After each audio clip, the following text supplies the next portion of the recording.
Assalamualaikum warahmatullahi wabarakatuh. Saya Karlina Marani, NIM 11201115. Regresi sederhana menggunakan aplikasi SPSS. Dan berikut ini adalah contoh dari PT Cahya dalam beberapa bulan sangat gencar memproduksi sejumlah barang elektronik dengan membuka outlet di Bali.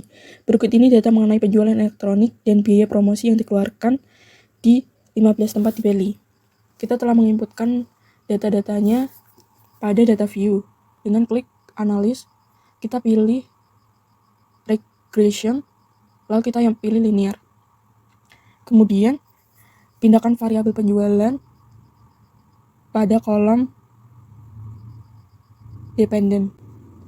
Kemudian, klik promosi, lalu pindahkan ke kolom independent. Dan masukkan variabel daerah ke cache label. Isi kolom method dengan perintah enter. Kemudian kita klik option. Untuk stepping method kriteria, masukkan angka 0,05 pada kolom entry. Lalu, beri tanda centang pada include constant in equation.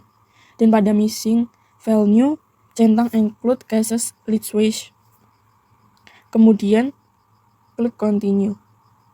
Lalu kita klik pada kolom statistik. Untuk registration coefficient, tetap aktifkan pilihan estimate.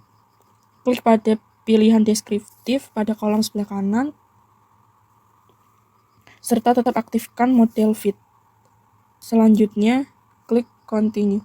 Setelah melakukan proses analis, maka hasilnya sebagai berikut.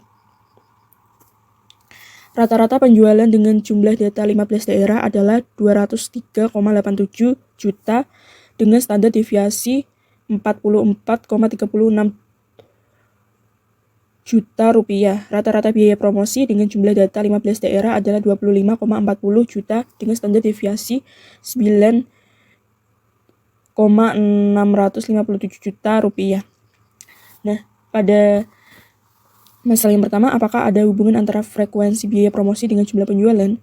Dari hasil perhitungan didapat angka kolerasi antara penjualan dengan promosi yang dihitung dengan koefisien korelasi adalah sebesar 0,964. Artinya hubungan kedua variabel tersebut sangat kuat. Korelasi positif menunjukkan bahwa hubungan antara penjualan dengan biaya promosi searah. Artinya jika semakin besar biaya promosi di tiap daerah akan membuat penjualan cenderung akan meningkat. Berdasarkan arahnya, apabila positif maka hubungannya searah, atau jika satu variabel naik maka yang lain ikut naik. Apabila negatif, maka hubungan berlawanan. Jika satu variabel naik maka yang lain turun. Hubungan antar dua variabel berdasarkan nilai derajat kolerasinya baik positif maupun negatif. 0,7 sampai dengan 1 kuat, 0,4 sampai dengan 0,7 sedang, 0,2 sampai dengan 0,4 rendah, kurang dari 0,2 lemah atau diabaikan, dianggap tidak ada hubungan antar dua variabel. Untuk melihat hubungan antara variabel biaya promosi dengan penjualan signifikan atau tidak dapat dilihat dari angka probabilitas SIG sebesar 0,00 yang lebih kecil dari 0,05.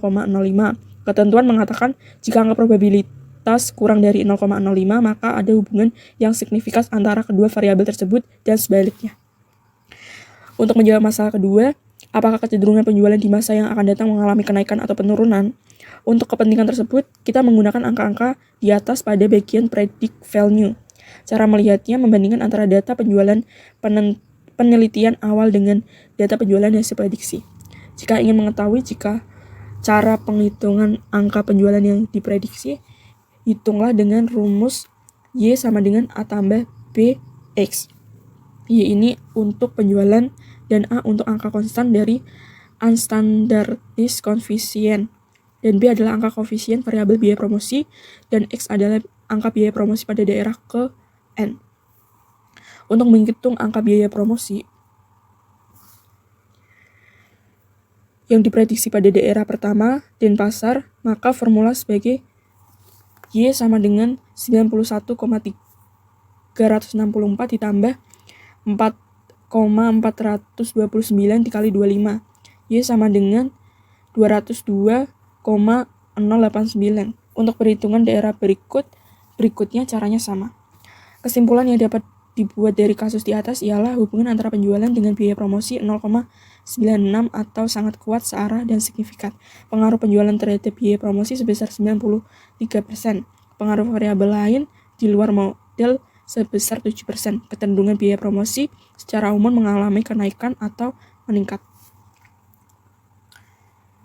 Sekian dari contoh soal dari Regisen sederhana.